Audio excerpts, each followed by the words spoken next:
Mwana mwasi wana Mimi soi-disant mama Mimi azali kosala azosala na bango nyonso mibale na kabine na bango. Mwasi wana azali aobima na vice gouverneur aobima na gouverneur. So gouverneur aye kotimbela ke Mimi azobima na nga pe abimaka na vice gouverneur. Eloko nini to kosala gouverneur azwi mbongo apesi Mimi ngai na lingi to kanga mutu oyo to publier to sala nyonso to bengana ye na poste na ye ki vice gouverneur to zo mutu mosusu to cha aza mama ya yanke aza peza mwana Kisasa mwana poto oyo yebi pasi ya bakongole soki lelo tomoni bilongi ya sika ezali grâce ya mwana mobali wana ako travailler pour le peuple congolais ngana za Tshisekedi c'était moi je suis katumbiste et je suis nationaliste tana yaka wa na yaka na zui combinaison ya makambo nyonso ndenge ezali koleka na mboka na biso na zui koto na talisi na zo talisa ne bandeko oyo bazali ko comprendre politique ya mboka na biso te Félix aza yuma te Félix aza zoba te oyo akondimake le peuple congolais na 18 ans au biso to utu komona oyo awa yakaka bongo afanda kama makambo bongo to sangana to zana bolingo pona Congo. Une équipe de professionnels à votre disposition. Poa Bezcar, location de grand luxe à des prix concurrentiels.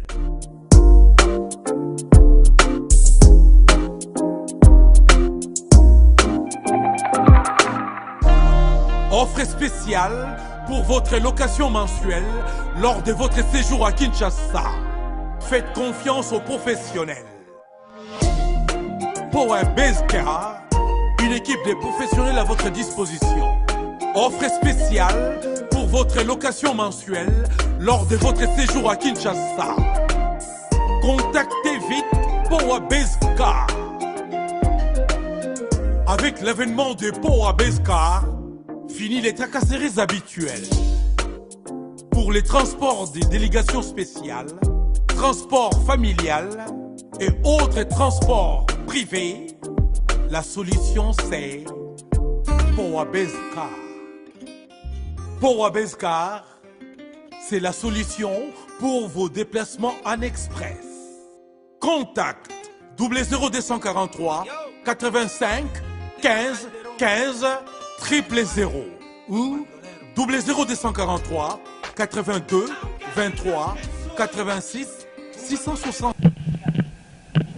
Mesdames, Mesdemoiselles et Messieurs, chers amis fidèles, téléspectateurs de la 3 fois www.congofrance.com. Merci parce que vous avez belé votre émission, Bozelaka, émission Lavanda Kunabino, Oyo Wabino, Mwana Nzambe, Yannick Wenge, Moto, Atona Nakibo Nzambe, Nazakana, Essengo. Il y a représenté Ebino émission, mesdames, mesdemoiselles et messieurs, chers amis fidèles téléspectateurs. Boye Imala, mon émission, Toso la Pona Congo, Toso la Ramamwe Bele, Oyo Etalimbo na biso Congo, Lelo Togo la Mambe Bele, Oyo Etalimbo na biso Congo, Soki Bomoninga Nazana Essengo, Pona Yambi Muto, Soki Nambie, Bose Pelagananda, kuna bino autaka musika, Papa Pita Mukendi, Toko Sola Makamwe Bele na kati ya émission oyo. Komo nanga Yannick Wenge nazaka ndeko na bino Congolais na lukaka. Na nanda kuna bino poto sola mamambo na biso Congo. Souci ya Yannick Wenge ezaka Congolais libumu. Esila nzala to longa nzala biso. Ba Congolais, mesdames, mesdemoiselles et messieurs, merci beaucoup na Maman Adèle Yombo. Maman o andima na ye kotika maram na ye. Maman wasala 35 ans na poto anima ko sangisa bekolo nyonso. Bano babwa kama botiste batizomi alia kana bango sanima ko Maman Boboto. En tout cas, Maman Adèle, vous mettez ma mozo ça les hommes à Paris, Mobimba. Merci beaucoup na combattant dans la lignée Papi Volcan. L'équipe Maman Adèle, mon bal qui toque au à Pembe. Merci beaucoup na ensemble pour une nouvelle république. Il y a président Ndala Ouandala. Mesdames, Mesdemoiselles et Messieurs, j'ai un grand plaisir de recevoir pour vous Papa Pita Mukendi.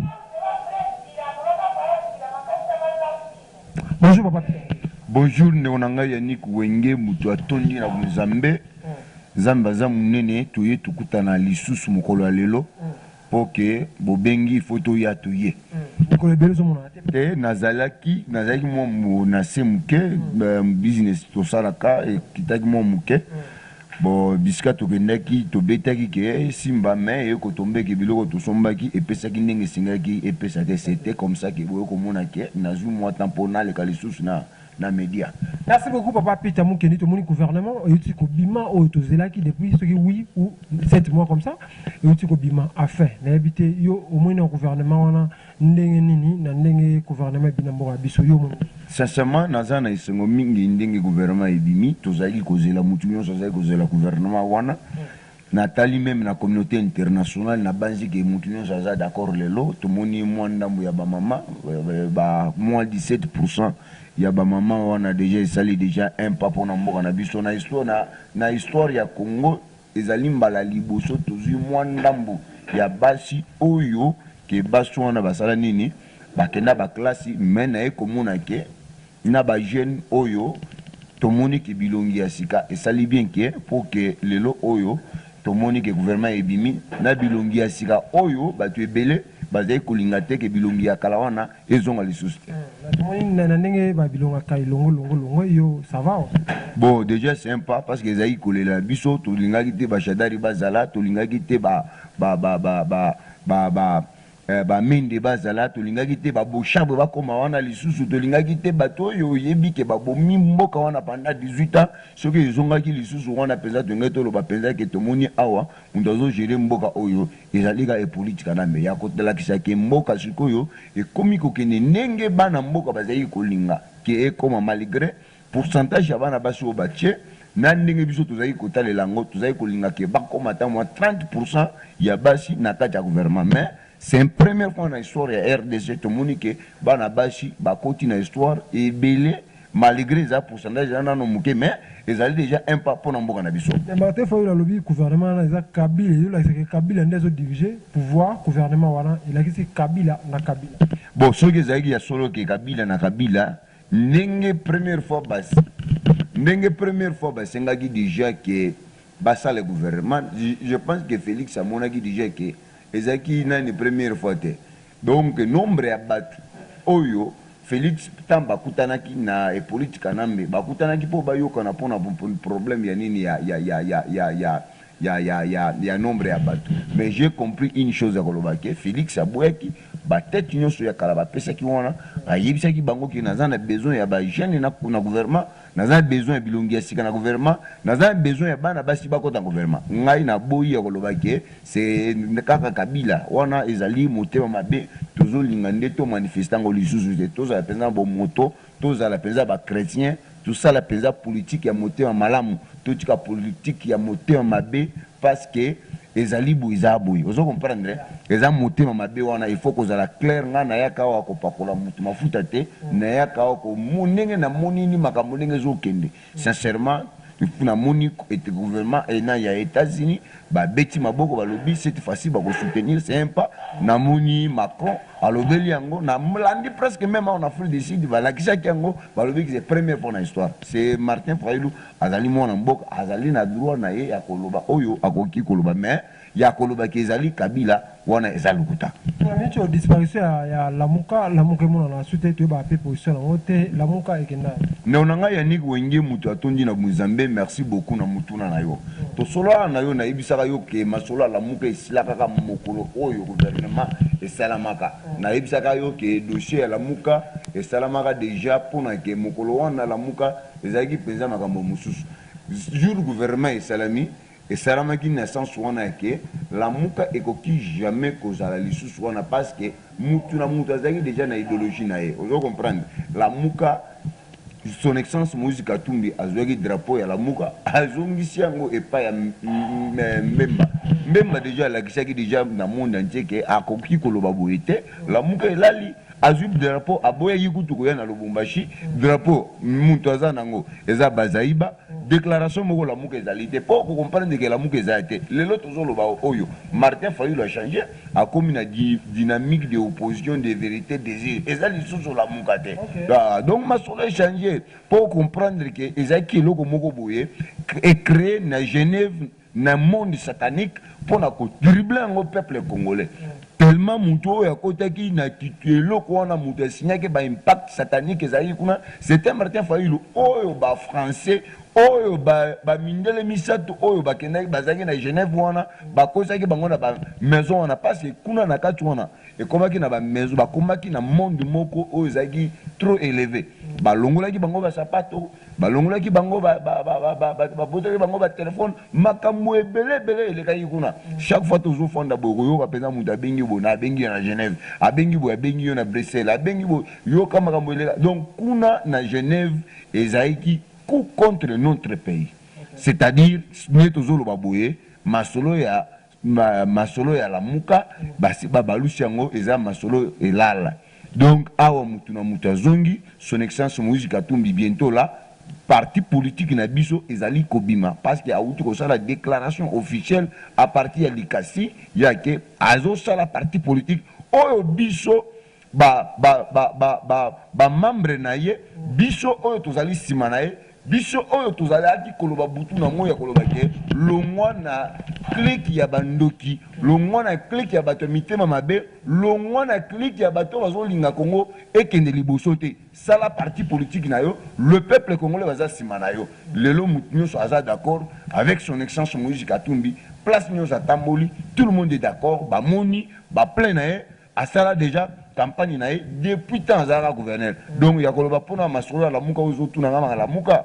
c'est là mais la bicho disparition pe Moïse Katumbi yango ba yo ka li souté azoka na souté à limwe la circulation notamment vidéo mo notambola ndia kanga ba planche la biso ezokota mora mombo bon wana ezali ke akutaki banzete omondika mboka na biso ne ba opi yango e pa bato balingaka Afrique te biso ba africain to ebite ni to sala mabe contre ba mindele wana akutaki banzete ba okata la kataki déjà il faut ekende na Chine vous comprenez son excellence Moïse Katumbi azali atamboli partout azaki na lika avant azali na likasi azali na Kamina abimi Kamina akendaki na Malemba Nkulu abimi Malemba Nkulu azali na bakasumbalesa donc akomi likasi place oyo asaki déclaration na ye ya kolobake c'est bientôt azali ko bimisa parti politique na ye na ba membre parce que tozaki na parti politique te tozaki ka na plateforme oyo tosangana na ba parti politique ya batu mosusu mais biso en tant que bakatumbise tosengaki son excellence Moïse Katumbi ke sala parti politique na yo po biso tozala parce que batu monde entier ba ozela parti ina ba chaque province chaque pays ba kozala ba représentant y a parti c'est comme ça que de cette fois-ci à ça les déclarations ya kolobake non parti ezali ko salema après tant to le cas to koya na drapeau ya parti to koya na makambo nyonso esengeli ya parti à partir de cela to ko annoncer ngo liboso ya peuple congolais oyo balingaka kolanda biso oyo basepelaka na biso oyo tanto ya kaboye basepelaka ke Peter Mukendi aye kopesa information ya mboka na biso. Merci beaucoup papa Peter Mukendi, merci beaucoup à Power Baskar compagnie ya ba mituka eye compagnie pardon. Il y a location, il y a car, il y a car de luxe, mesdames, mesdemoiselles et messieurs, il y a beaucoup loué, il y a un Power Baskar, maman Adèle Yombo, merci d'avoir tout ça, papa Peter Mukeni, toujours, Maramou et Talimbo, la biso, papa Peter, vice-gouverneur, il y a Bakongo, Moutakalisé, bon, excusez-moi pour la terre, dans Moana, parce que ça, le logo est tamboli, na bas réseaux sociaux, et pas moi, Simon Bouemimi, n'habitez au quoi qu'il y a une auto-réaction des années, parce que ça, Maramou, il y a biso, il y a politique. Bon, sincèrement, ezali pasi na motema nandinge basali vice-gouverneur et pas ya gouverneur na mwasi wana mon gouverneur ayebi. Donc nazo lingande na expliquer moi ndambu le peuple congolais va comprendre buzoba ya politicien congolais. Moi na mwasi wana Mimi soi-disant maman Mimi azali kosala azo sala na bango nyonso mibale na cabinet na bango. Moi swana azali aobima na vice gouverneur aobima na gouverneur. Parce que gouverneur aye ko ikotimbela ke Mimi azobima na nga pe abimaka na vice gouverneur. Et loko ni nto ko sala. Gouverneur azui mbongo apesi Mimi. Ngai na lingi to kanga mutoyo to publier to sala nyonso to bengana ye na poste na ye ki vice gouverneur to zo mutu mosusu to cha C'était comme ça, au moins même dans les policiers, nous sommes en ezali coup bien préparé. Ezali coup bien préparé. Pesi bango, bambongo, yebisi bango na isikani ne bakozala. Est-ce que likambo na police eta côté police na biso national na likambo ya mwasi na mobile etale bango na ni. Etali bango te. Pona ni ba policier baye. Parce que moi na mwasi wana mimi ayebaki déjà nie muto abengi vice-gouverneur que yaka siko na zanga moko. C'était comme ça que vice-gouverneur aye ko landage. Et ce qu'a landaki ye déjà batu mususu bazaki déjà na kata nako. Bakangi ba porte, bakangi ba rideau, ba fenêtre, bandi makamona bango parce que à part wana koza ba vidéo mususu oyo izolikaka na ba réseaux sociaux bango mibale mimi na vice-gouverneur bazali na kati ya mbetu. Ozo comprendre ezaka vidéo oyo bango ba publier koza ba vidéo mususu oyo que chaque fois bazali kokutana na kantange mwasi na mobali kozaki batu oyo bazali déjà basi batie pour que bazo zwa bango ba vidéo. Donc ezali coup monter contre vice-gouverneur. Ezali makambo moko ya soni ndeko nanga Yannick Wenge na bandeko na biso oyo bazali na kati ya politique. Je ne sais pas que pour ça la politique pour ça ekobo ko ça kinuma mingi ou bien ndenge nini. Mais vice-gouverneur pas marié. Oui, même gouverneur il est aussi marié.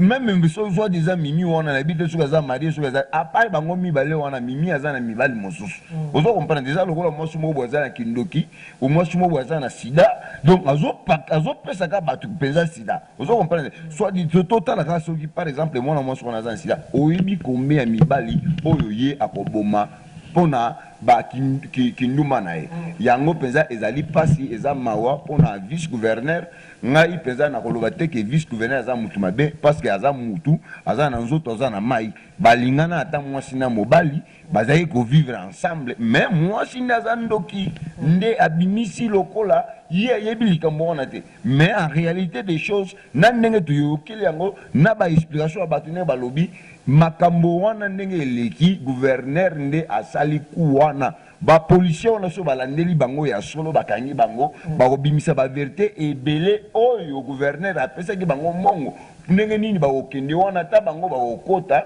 nde bakangi vice nani garde corps ya vice gouverneur na ba policier mamoko bakoti na kati ba mosusu ba policier bazaki na kati ya ndako déjà ta avant gouverneur akota na ndako. Merci beaucoup Papa Peter Mukendi tobeta lisolo ya Esther ba long botoli ba soda ba faire DC Minduki et pas ya ba Rwanda na habité lo ni neza ko se préparer et ça mala.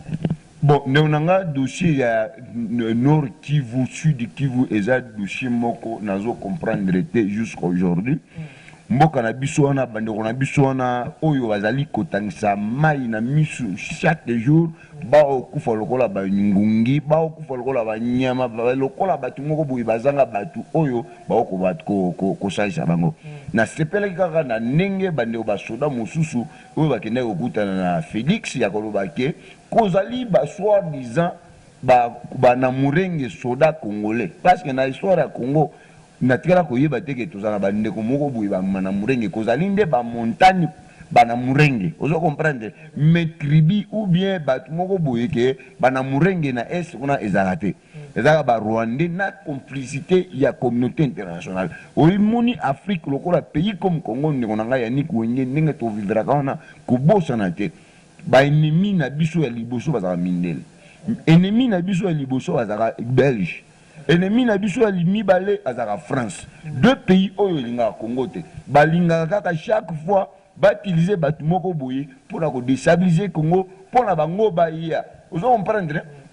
Lokola makambo elekaki awa. Soko landaki musique tout bien. Ezaki préparation na bango ke taba okinde kuna babo ya élection ko salema te. Félix abo élection ko salema te. Taba koya ba bengani Kabila ba yeshiko basali négociation taba ko sala négociation bango lisusu ba ponili biso muto oya bango ozo comprendre entre temps na bandeko na biso batali nani ako sala maillot faible auto oko ya na ye awo c'était comme ça ba kende ko zo Martin Fayulu yazali maillot faible to ko utiliser ye to ko manipuler ye to ko pesa ye akozala wana président il y a 2 ans après 2 ans to organiser les sous nani élection or que déjà tobomi constitution ya mboka na biso oyo ezali koyebisa biso que président de la République akoki kofanda na pouvoir pendant 5 ans. Vous comprendre nyonso wana ezali ka ba minele ba belge na ba français ta omoni élection eye kobima omoni États-Unis d'Amérique et pesi déjà mot de passe nango parce que oyeba que États-Unis d'Amérique soki simbio et simbio Amérique soki boyo ata ba belge ata ba français basali ndenge nini okende. C'était comme ça mona Mobutu ba bengana ye Mobutu nani papa na biso Lumumba ba bimisa ye ba bomisa ba boma ye ezaiki Belgique oyo a salaki mais na autorisation ya Amérique de ko comment état Mobutu ta Amérique l'ennemi Mobutu ba bengana Mobutu ta to comité Laurent Désiré Kabila c'est toujours Amérique ba sayebisi ba sala déclaration sur la ni Bill Clinton apeloba avant ngana longona pouvoir na kosala moyen na nyonso possible que yo mutu na okozali na pouvoir te baboma Laurent Désiré Kabila toye politique nambe oyokaki ka sango ya 80 soldats américains oyo ezaki na Gabon ta yoki solo ya munuka yoki pesa que non batota ba oya ba osanga bisala ça c'était comme ça mona qui est politique nambe azaki lisusu na nini na pouvoir na Congo te donc pona makambo ya est ozali kolanda wana ezali bandeko mususu ya ba Congolais ba olia na kati ya Kinshasa wana ba omela mafuta mais kuna na est basi ba fanisa ba milice na bango oyo bazali ko compliquer situation ya bana mboka. OK, merci beaucoup papa Peter Mukendi. Tomoni meeting moko ya Moïse Katumbi salami mais absence na yo na éviter ba bengisa kyote to bon koelisa nano kokende te so babengisi yo te tant oza esalamaka awa na nini na Afrique du Sud. Je pense que bilili ezali bato nyonso bamona babengisa ngai parce que j'étais ici. Bon kozaki makambo mosusu oyo esalamaki ke présence na ngai ezalaki na nécessaire te. C'est pour cela makambo mosusu babengisi ngai te mais tozali toujours en contact. Okay. Yeah. Merci beaucoup Papa Peter Mukendi. Toujours dans cette émission la biso moi vers la fin de cette émission l'habité ba ndeko ba la biso moi message pour la Congolais nyonso oyo Papa Peter o bazelaki moi mikolo be mi balé misa to mon été moi message pour la Congolais. Le message ezalika moko kaka ke to soutenir mwana mobali o Félix to zoyer lokola parce que alobaka mingi te to mona ye lokola za yuma aza Félix aza yuma te aza mama ya yanke aza penza mwana Kinshasa mwana poto oyo yebi passe ya ba Congolais soki lelo tomoni bilongi ya sika ezali grâce ya mwana mobali wana ako travailler pour le peuple congolais ngana za Tshisekedi c'était moi je suis katumbiste je suis nationaliste tana yaka wa na yaka na zui combinaison ya makambo nyonso ndenge ezali koleka na mboka na biso na zui koto na zui koto na talisi na zo talisa ne bandeko oyo bazali ko comprendre politique ya mboka na biso te. Félix aza yuma te Félix Azazo Bate, Oyo, a condimake le peuple congolais, na 18 ans, au biso, tout comme Oyo, Awayaka Bongo, Afandaka Makamoleki Bongo, tout Sangana, tout Sana Boningo Pona Congo, tout Tombola Mboka na biso, na Rosenga pe Bandeko, Oyo Bazali na Katia Mboka, Naba, Oyo Bazali Banda, Oyo Nano, Bakomo Kolia Mbongo, ya nini te ba mingi mingi na zolo bela ba jeune pasteur oyo nano makila ezali penza kotoka to tia nzambe na biso liboso to banda ko tia prière na palais du peuple bandoki nyonso bazali na kati ya assemblée nationale wana nzambe a compliqué bango mboka na biso etombama parce que lelo oyo olandi ndenge bato bazolinga baya ba signer ba contrat na mboka na biso ezali déjà ko lakisa un pas que Congo ezokende liboso nzambe ya mawa abatela le peuple congolais oyo bazali ka na elika o bazali ko sambela na bosolo ya ke Congo ekobonga eza mutu te ya kobongisa Congo soki lelo to komi na condition tozana ngo ya Nik Wenge nzambe ayokaki kolela peuple congolais asimbaki motema ya pharaon et politique nambe Rwanda mutuchi qui a changé ba donner de l'autre comme on a ba donné tozana ngo. Merci beaucoup. Question souka na opesa pe numéro na oko pesa bande bala ni biso mbote na Lubumbashi to moni saki ya fufu de 20 000 à 35 000. Pourquoi Bilogozo Matara c'est comme Mata dans le Bumbashi Bakoumi Kosenga Vomier Kabila Zonga que président Fachi comment ça que vous avez qui 20 000 et 35 000. Merci beaucoup Yannick Wenge Mutatoni ya Bunzambe. Ngana za mwana Lubumbashi na botami na Lubumbashi. Lubumbashi to vivra na Zambie. Fufu et utaka Zambie. masango ebimaka na Zambie, biloko ebele ebimaka na Zambie, biloko mosusu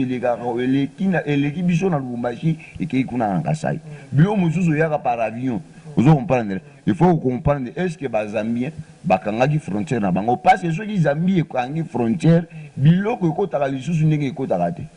Donc il faut comprendre les situations ezali koleka na Katanga. Donc na Katanga biloko ebele autovivra nango na Lubumbashi eutaka na Zambie. Ceux qui frontière bakangi comprendre déjà que biloko oyo kozala na kati ya mboka kozala ebele ekozala muke bandeko o ba oteka ba marchandise na bango bakozwa opportunité wana ke biloko mususu kokota te ndenge biloko na biso za muke na kati ya to ko matiapo tozwa ba bénéfice mususu. C'était comme ça to vivra na kati ya province ya Katanga. Sincèrement na pesi mbote pa ya Maman Adèle Yombo, Maman Adèle Yombo, mbote na yo yango yo, mbote penza na libota mobimba, na pesi mbote pa ya Maman Myriam Ndomba, grande sœur propre en France, na pesi mbote pa son excellence musique Tumbi Chapo, bientôt la parti politique ezali kosalema, na pesi mbote pa ya grand frère Marcel Kassongo, na Dallas, na Maman Mado, na bana Dallas mobimba, na pesi mbote na nga epa honorable Francis Kalombo, na pesi mbote na oyo nyonso abengami azali katumbiste na pesi bino mbote ndenge boyambi ngai na obosa na jamais Didi Lipumba na musika mbote na yo yangoyo na pesi mbote mama sima kamera mbote na pesi mbote na basali ya Nzambe oyo nazalaka na elikia ke bazali kosambela pona Congo na biso ekende liboso naza na kondima lisusu ndeko ya koyebisa bandeko ke Congo ezali ko changer na pesi mbote pa pasteur Albert Mputu na pesi mbote na ngai pa pasteur Paulin Mwewa, na pesi mbote pa ya pasteur Lidor, na pesi mbote pa pasteur Ogi Fire, na pesi mbote pa ya bana Nzambe nyonso oyo bazali kolandanga awa, na pesi oyo yanga na États-Unis d'Amérique André Bwandola na mama Blandine na bana nyonso na pesi bino mbote na pesi mbote mwasi na ngai na bana oyo bandimaki ke na bima lopango na zuwa bis bana 7 heures du temps na kati ya balabala na pesi bango mbote na ba prière bango bachanga prière. Merci beaucoup mesdames, demoiselles et messieurs. C'était là Papa Peter Mukendi oyo nazalaki na esengo ya kosolwa na ye na kati ya mission tosola pona Congo. Merci beaucoup ngawa bino Yannick Wenge moto atonda na kati ya Kibonzambe na esengo ma ya représenter bino émission oyo. Merci beaucoup na mama Adèle Yombo, mama oyo ndima na ye kotika tanaye kosangisa loboko na ye na bana o babwaka mama Adèle Yombo na pesi mbote Nzambe azala yo. Merci beaucoup na papi Volcan combattant na lignée petit frère ya mama Adèle Yombo mobali ya pembe ya molai bazama mukie na Paris wana. Merci beaucoup na Power Bascar location de véhicules de luxe à Kinshasa. Donc bobenga ba combattant ba diaspora tout bauta libano ngota mona Kinshasa na mutuka de luxe Power Bascar et wana pour la satisfaire ba besoin na biso ba congolais. To komi na souka po elo ni ici la raté. D'ici là portez-vous bien avec l'espoir de vous retrouver au prochain numéro. Ciao.